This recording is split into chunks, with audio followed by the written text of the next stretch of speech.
Assalamualaikum warahmatullahi wabarakatuh.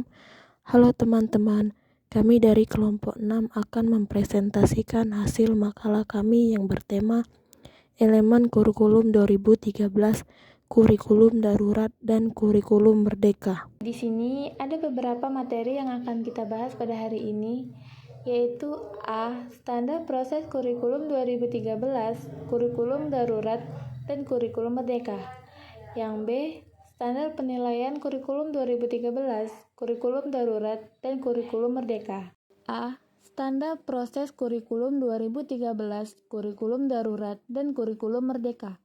Yang pertama, kurikulum 2013. Menurut Rizka Retnasari, tahun 2014, pada halaman 248, Peraturan Menteri Pendidikan dan Kebudayaan Nomor 65 Tahun 2013 tentang Standar Proses Pendidikan Dasar dan Menengah Bagian 2 mengatakan, proses pembelajaran sepenuhnya diarahkan pada pengembangan ketiga ranah tersebut secara utuh atau holistik. Artinya, pengembangan ranah yang satu tidak bisa dipisahkan dengan ranah lainnya. Dengan demikian, proses pembelajaran secara utuh melahirkan kualitas pribadi yang mencerminkan keutuhan, penguasaan sikap, pengetahuan, dan keterampilan. Peraturan Menteri Pendidikan dan Kebudayaan Nomor 65 Tahun 2013 tentang Standar Proses Pendidikan Dasar dan Menengah Bagian 3 menyebutkan bahwa proses pembelajaran dibagi menjadi 3 kegiatan, yaitu kegiatan pendahuluan, kegiatan inti, dan kegiatan penutup. Yang kedua, kurikulum darurat. Menurut pendapat Ferry Muhammad Firdaus, pada tahun 2021, pada halaman 11 dan 12, kurikulum darurat di SD atau MI yang disiapkan oleh Kemdikbud merupakan hasil penyederhanaan dari kurikulum nasional yang diadaptasi pada kondisi khusus. Pada kurikulum darurat tersebut sudah dilakukan pengurangan kompetensi dasar untuk setiap mata pelajaran, sehingga guru dan siswa SD atau MI dapat berfokus pada kompetensi esensial dan kompetensi prasyarat untuk kelanjutan pembelajaran di jenjang selanjutnya.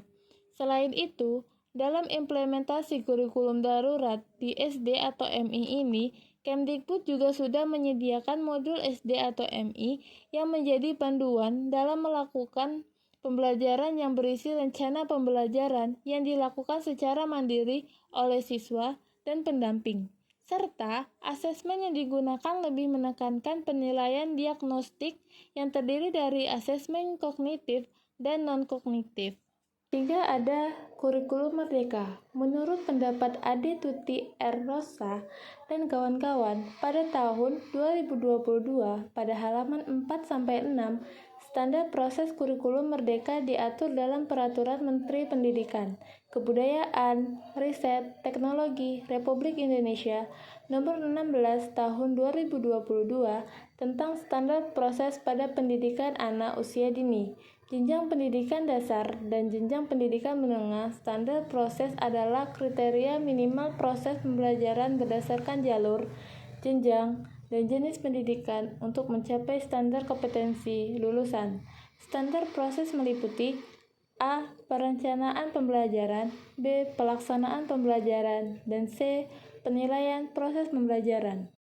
Pengembangan kurikulum adaptif di SD atau MI dapat dilakukan pada 4 standar pendidikan yang paling utama dalam proses pembelajaran, yaitu A. Tujuan pembelajaran dan pendidikan di SD atau MI sebaiknya tidak hanya berfokus pada nilai semata, tetapi pada kemampuan berpikir kritis dan kreatif siswa SD atau MI dalam menggunakan kemampuan kognitif mereka. B. Materi SD atau MI yang dibahas hanya materi esensial dan prasyarat untuk memenuhi kompetensi dasar dalam kurikulum, sehingga siswa SD atau MI dapat memiliki bekal kompetensi esensial dalam melanjutkan pembelajaran di tingkat selanjutnya. C. Proses pembelajaran di SD atau MI sebaiknya menggunakan model blended learning yang menggabungkan antara pembelajaran daring dengan pembelajaran daring berbantuan teknologi digital yang inovatif di SD atau MI.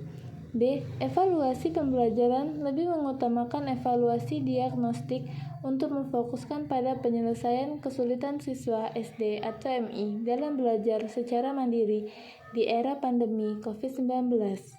B. Standar penilaian kurikulum 2013, kurikulum darurat dan kurikulum merdeka atau KURMA. 1. Kurikulum 2013. Menurut pendapat Rizka Retnasari, tahun 2014 halaman 249, Kemendikbud mengungkapkan penilaian kelas dalam kurikulum 2013 memiliki ciri-ciri belajar tuntas, autentik, berkesinambungan, menggunakan teknik penilaian yang bervariasi, dan berdasarkan acuan kriteria. Menurut Suyati tahun 2021 halaman 21-22, ada dua pendekatan penilaian yang digunakan. Yang pertama, penilaian acuan patokan atau PAP, yaitu penilaian yang dilakukan pada semua aspek kompetensi berdasarkan indikator hasil belajar yang telah ditentukan oleh sekolah, berpatokan pada kebutuhan. Kedua, penilaian acuan kriteria atau PAK, yaitu penilaian yang didasarkan pada kriteria ketuntasan minimal atau KKM yang telah ditetapkan oleh satuan pendidikan melalui berbagai pertimbangan, misalnya daya dukung, karakter peserta didik, dan KD yang akan dicapai. 2. Kurikulum darurat. Menurut pendapat Komang Wahyu Wiguna tahun 2022 halaman 20-23, kurikulum darurat menggunakan struktur kurikulum SD pada kurikulum 2013. Pembelajaran berfokus pada pendidikan dan pembelajaran esensial dan kontekstual sehingga guru dan peserta didik tidak terbebani tuntutan menuntaskan seluruh capaian kurikulum dan orang tua dipermudahkan dalam pendampingan pembelajaran di rumah.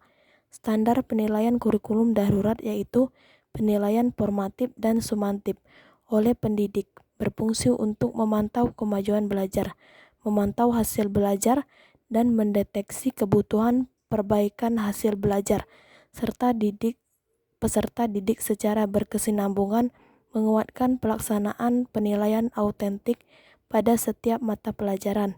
Penilaian dibagi menjadi penilaian sikap, pengetahuan, dan keterampilan. Menurut pendapat Komang Wahyu Wiguna tahun 2022 halaman 19, perubahan kurikulum terjadi ketika pandemi COVID-19 menyerang. Satuan pendidikan pada kondisi khusus dan pelaksanaan pembelajaran dapat memilih antara A. Tetap mengacu pada kurikulum nasional, B. Menggunakan kurikulum darurat, atau C. Melakukan penyederhanaan kurikulum secara mandiri. 3. Kurikulum merdeka. Menurut pendapat Ade Tuti Erosa dan kawan-kawan tahun 2022 halaman 141-142, Peraturan Menteri Pendidikan, Kebudayaan, Riset, dan Teknologi Republik Indonesia Nomor 21 Tahun 2022 tentang standar penilaian pendidikan pada pendidikan anak usia dini, jenjang pendidikan dasar, dan jenjang pendidikan menengah. Standar penilaian pendidikan adalah kriteria minimal mengenai mekanisme penilaian hasil belajar peserta didik. Penilaian adalah proses pengumpulan dan pengolahan informasi untuk mengetahui kebutuhan belajar dan capaian perkembangan atau hasil belajar peserta didik. Penilaian hasil belajar peserta didik dilakukan sesuai dengan tujuan penilaian secara berkeadilan, objektif, dan edukatif. Penilaian hasil belajar secara berkeadilan merupakan penilaian yang tidak bias oleh latar belakang, identitas, atau kebutuhan khusus peserta didik. Penilaian hasil belajar secara objektif merupakan penilaian yang didasarkan pada informasi faktual atas pencapaian perkembangan atau hasil belajar peserta didik. Penilaian hasil belajar secara edukatif merupakan penilaian yang hasilnya digunakan sebagai umpan balik bagi pendidik, peserta didik, dan orang tua untuk meningkatkan proses pembelajaran dan hasil belajar. Itulah presentasi dari kelompok kami. Kurang dan lebihnya kami mohon maaf. Kami akhiri, wabillahi taufik walhidayah.